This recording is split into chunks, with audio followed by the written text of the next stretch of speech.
Hello guys, welcome to Eesha YouTube channel. నా video మీకు నచ్చుతుందా? ప్లీజ్ ఫ్రెండ్స్ లైక్ చేయండి, షేర్ చేయండి, సబ్స్క్రైబ్ చేయండి.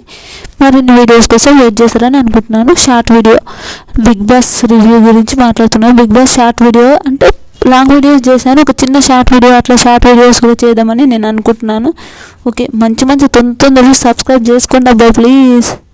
ఇంకొకటి, శివకుమార్ ప్రియాంక జైన్ బాయ్ ఫ్రెండ్ వాళ్ళు లివింగ్ రిలేషన్స్లో ఉన్నారు. వాళ్ళిద్దరు ప్రియాంక జైన్ శివకుమార్ చాలా మంచిగా అనిపిస్తుంది. వాళ్ళ క్యూట్ పేరు, వాళ్ళ పేరు చాలా బాగుంటుంది, నాకైతే చాలా ఇష్టం.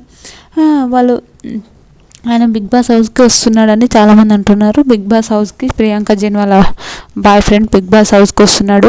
ఎలా ఆడుతాడో మీకు తెలిసిందే. ఆయనకు ఉంటుంటే మంచిగా ఫ్రెండ్స్ లాగా మాట్లాడతాడు, లేకపోతే కోపం ఎట్లనే ఉంటాడు ఒక్కొక్కసారి. కానీ ఆమె బిహేవియర్ అయితే చాలా మంచిగా అనిపిస్తుంది, నాకైతే చాలా మంచిగా అనిపిస్తుంది.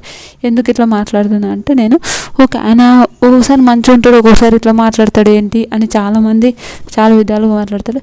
ఇప్పుడు కూడా ఆయన రెస్పెక్టబుల్గా మాట్లాడతాడు, నిజం చెప్తున్నా, రెస్పెక్టబుల్గా మాట్లాడతాడు. ప్రియాంక జైన్ వాళ్ళ ఆయన అందరిని మేడం సార్ అని, ఒక్కొక్కసారి ప్రియాంకని కూడా మేడం అని అంటారంట. అంత రెస్పెక్ట్గా మాట్లాడతారు, నిజంగా చాలా మంచిగా అనిపిస్తుంటుంది.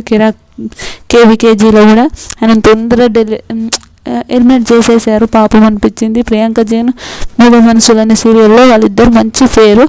కర్ణాటక నుంచి గోవా దగ్గర ఎక్కడ ఉంటారంటే అక్కడ నుంచి వచ్చాడు ప్రియాంక జైన్ వాళ్ళ బాయ్ ఫ్రెండ్. ప్రియాంక జైన్ ఆయన లైఫ్ స్టోరీ అంటే వాళ్ళ చెల్లెలు ఆయన వాళ్ళ అమ్మనే, వాళ్ళ నాన్న చిన్న ఉన్నప్పుడు వదిలిపెట్టి పోయిండో ఏమైందో అంత తెలియదు. అట్లా ఎలిమినేట్ ఆయన అప్పుడు వెళ్ళిపోయిండు. కానీ వాళ్ళ అమ్మ అబ్బాయిని చాలా మంచిగా పెంచింది. నిజంగా ఆ విషయాన్ని అయితే నాకు చాలా మంచిగా అనిపిస్తుంది. ఎందుకు అట్లా మాట్లాడుతున్నా అంటే రియల్ ఒక మంచిగా పెంచింది. అందరికీ రెస్పెక్ట్ ఇస్తూ ఉంటారు. వీళ్ళిద్దరు లివింగ్ రిలేషన్లో ఉండి 5 years అవుతుందంట.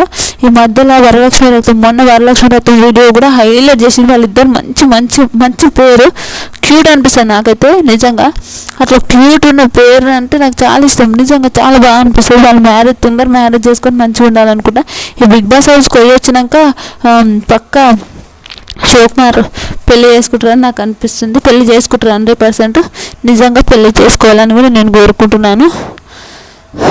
ఇంకా శివకుమార్ బిగ్ బాస్ హౌస్కి రావాలా వద్దా అని ప్లీజ్ కామెంట్ చేయండి. పక్క అగ్రిమెంట్ మీద సంతకాలు తప్ప అన్నీ అయిపోయినాయి. ఈ ఆగస్టులో అగ్రిమెంట్ మీద సంతకాలు కూడా చేశారు. ఈసారి బిగ్ బాస్ హౌస్లో శివకుమార్ని చూడబోతున్నామని అనుకుంటున్నారు. 100% శివకుమార్ని ఈసారి బిగ్ బాస్ హౌస్లో మనం పక్కా చూస్తున్నాం.